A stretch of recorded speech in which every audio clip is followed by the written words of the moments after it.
বিশ্ববিদ্যালয়ের চারুকলা বিভাগের শিক্ষার্থীদের চিত্রকর্মে প্রাণবন্ত হয়ে উঠেছে গৃহহীনদের জন্য নির্মিত আশ্রয়ণ প্রকল্পের ঘরগুলো। রংতুলির আঁচড়ে ফুটিয়ে তোলা হয়েছে সমাজের পিছিয়ে পড়া বেদে জনগোষ্ঠীর জীবনের গল্প। এমন কাজে প্রশংসায় ভাসছে উপজেলা প্রশাসন। গোপালগঞ্জ প্রতিনিধি আজিজুর রহমান টিপুর প্রতিবেদন। মহাসড়কের পাশে রঙিন টিনের চকচকে ঘরের দেয়ালে নান্দনিক এমন চিত্রকর্ম নজর কেড়েছে সবার।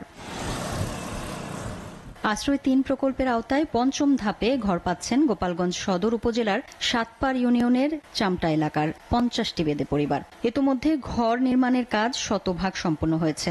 নির্মিত ঘরগুলোর সৌন্দর্য বৃদ্ধির লক্ষ্যে আঁকা হয়েছে নান্দনিক সব চিত্রকর্ম। মনকাড়া এমন আলপনায় আনন্দিত বেদেপল্লীর মানুষ। আমরা এই ঘর বাড়ি পাইয়ে আমরা খুব শান্তিতে আছি, সুখী আছি। আমাদের খুব কষ্টের জীবন আমাদের দূর হয়েছে। প্রধানমন্ত্রী আমাকে ঘর দিয়েছে, আমরা অনেক খুশি আছি। এখন আমরা স্থানীয় ভাবে রয়েছি। প্রধানমন্ত্রী যদি আমাকে একটা স্কুল দেয় আমরা অনেক খুশি হব।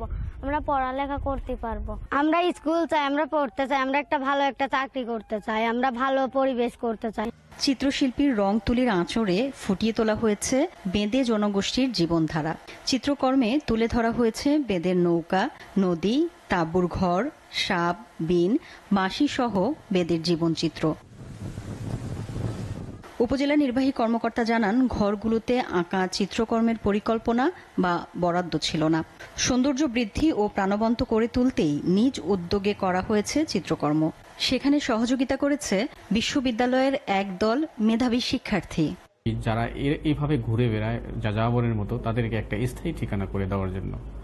তো সেই পরিকল্পনা থেকেই আমরা আমাদের এখানে ৫০ জন বেদে সম্প্রদায়ের লোকজন রয়েছেন, তাদেরকে আমরা সদর উপজেলার সাতপাড় ইউনিয়নের চামটা নামক স্থানে আমরা স্থায়ী ঠিকানা করে দেওয়ার কাজ করে যাচ্ছি এবং সেখানে আমরা ৫০টি এই আশ্রয়হীন মানুষদেরকে আশ্রয় করে দিচ্ছি। পিছিয়ে পড়া জনগোষ্ঠীর জন্য আলপনা খচিত ঘরগুলো দেখতে রীতিমতো পর্যটন কেন্দ্র হয়ে উঠেছে আশ্রয়ণ প্রকল্পটি। এখন একমাত্র দাবি লেখাপড়ার জন্য একটি বিদ্যালয়। এসিটিভি নিউজ ডেস্ক।